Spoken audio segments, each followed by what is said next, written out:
Olá pessoal, tudo bem com vocês? Vamos a mais uma aula.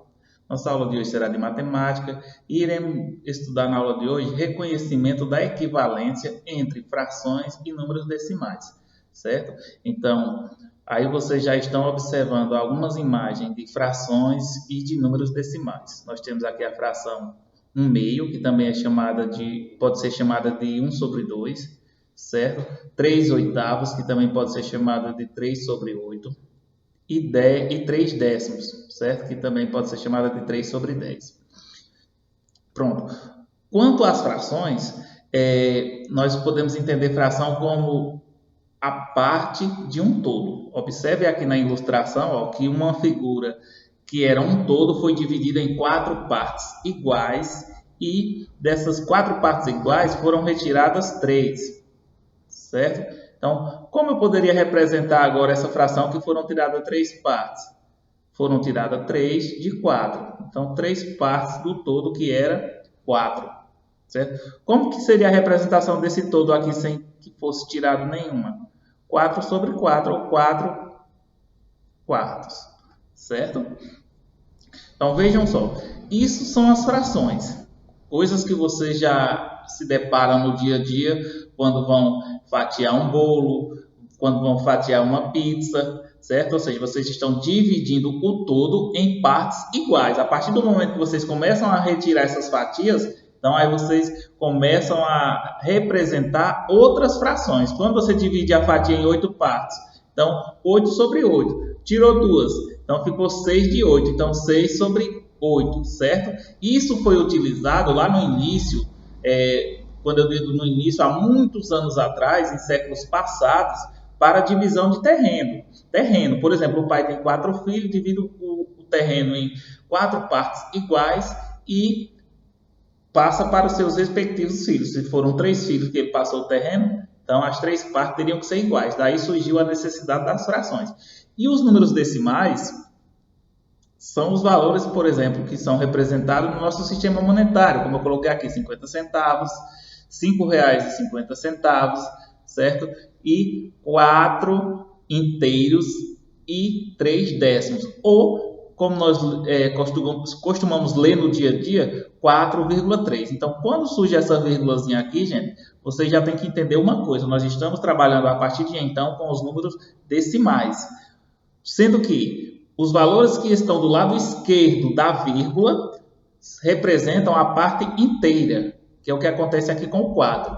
E o que estão do lado direito da vírgula representam os valores decimais ou a parte fracionária, certo? E a questão de equivalência, certo? É o seguinte: equivalência é ser igual. Por exemplo, em quantas partes foi dividida a pizza? Foi dividida em 4, certo? Mas ela poderia ser dividida também, ó. Vejam só, não vai ficar muito reto, mas poderia também ser dividida em 8 partes iguais.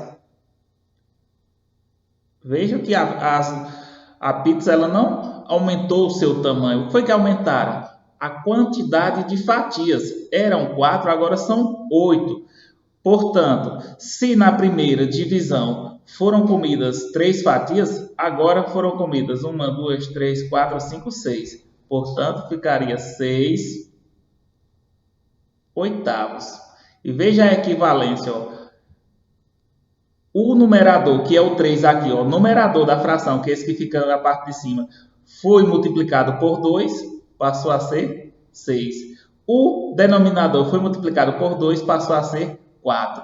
Então, aumentaram-se na mesma proporção, certo? Por isso que essas frações elas são equivalentes, ou seja, 3/4 é equivalente a 6 oitavos. Pronto, pessoal. Vamos detalhar para vocês isso que eu estou tentando apresentar aqui logo no início. Então, vamos ver de uma forma detalhada? Vejam só. Fração é a parte de um todo. Vejam, está o todo aí. Este todo foi dividido em 8 partes iguais, portanto, a representação em fração fica 8/8. Agora, dessas 8 fatias foram retiradas 3. Portanto, agora a representação é a seguinte. Lembrando que esse traçozinho da fração indica que será o quê? Uma divisão. Então, é o quociente, certo?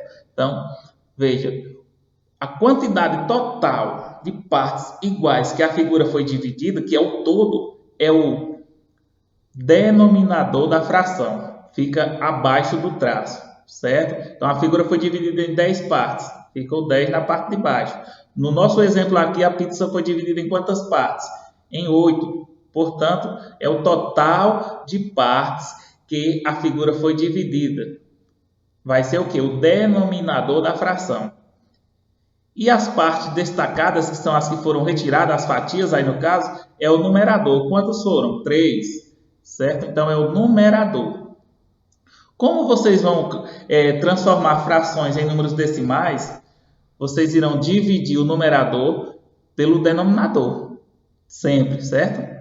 Então, vamos seguindo. Vocês vão ver esse exemplo. Vejam só. 3 oitavos. Vejam só.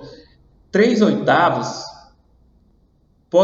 podemos encontrar uma fração equivalente a 3 oitavos. De que forma, professor? Eu vou encontrar uma fração que seja equivalente. Vocês viram lá que é quando o todo, não aumenta-se o todo, mas aumenta-se a quantidade de partes iguais em que esse todo foi dividido. Então, como que eu vou fazer isso em matemática? Gente, é fácil. Vocês vão multiplicar o numerador por um número comum ao que vocês vão multiplicar o denominador. Ou seja, se eu multiplico 3 por 2, eu multiplico 8 por 2 também. Vejam só como fica. 3 vezes 2, 6. 8 vezes 2, 16. Certo? Pronto. Então, essas frações, elas são equivalentes, certo? Uma é igual à outra. Como assim, professor? Que uma é igual à outra, se uma tem numerador 3 e a outra 6? Vou mostrar para vocês agora, de uma forma bem didática. Vejam só. Eu disse que a fração é uma divisão, não é isso? Então, quando vocês dividirem 3 dividido por 8, você vai logo achar, ah, professor, é impossível. Não, gente, pode ser, ó. Eu vou colocar aqui logo 0, então não é mais 3, é 30. Quanto que vai dar? 3. 3 vezes 8, certo? 3 vezes 8 é igual a 24, certo? Então vai sobrar 6. O que acontece agora? Deu 60, certo? Quanto vai ser agora? 7.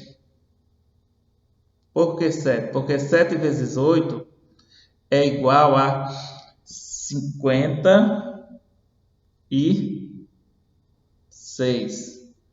Vamos conferir direitinho aí. 56. Então, sobra o quê? 4. 4. Então, vai ser 40. E 40 dividido para 8 dá 5. Então, deu o quê? 0,375. Se vocês dividirem, podem conferir aí na calculadora para que vocês realmente vejam que o professor está falando a verdade, certo? Vejam só, 6 dividido para 16. Mesma coisa, gente. Então, vamos colocar aqui, ó. 0, então vai ser 60 décimos. Vai dar 3, certo? 3 vezes 16. Prestem bem atenção. 3 vezes 16... Vamos ao cálculo. Veja, 18, vem 1, então dá 48. 48. Para 60 falta 12, certo? Portanto, com o 0, 12 vai passar a ser 120. E agora vai ser o quê? 7. Por quê, gente? 7 vezes 6, veja, 5 vezes 6 é 30. Então, 30 mais 12, que são 7, não é isso? 30 mais 12 dá 42. Coloca-se o 2, vem 4. E 7 vezes 1 é 7, com 4, 11. Portanto, 112. Quanto falta para chegar a 120? 8. Portanto, agora vai ser 80. E podem ter... Desculpa, colocar o 7 logo aqui, ó. 7 vezes 16 dá 112. 112 para 120, 8. Baixa o zero aqui, eu coloco o zero, 80 décimos. Certo? 80 dividido por 16 vai dar 5 também. 5 vezes 16 é 80, para 80 nada. Portanto, ó, os mesmos 3,75. Então, por isso que elas são equivalentes. Certo? Vocês viram lá no exemplo da pizza e eu vou mostrar novamente para vocês. Vejam, é dessa forma aí. Uma pizza foi dividida em 8 partes iguais, sendo que essa parte verde aí é o que foi consumido. Foram consumidos 3. Outra ilustração do mesmo tamanho foi dividida em 16 partes iguais, só que agora foram consumidas 6. Por isso, nós chamamos que elas são equivalentes. E vocês viram que, se você dividir o numerador pelo denominador, deu igual. Então, com certeza, elas se equivalem. Elas são iguais. Vamos lá.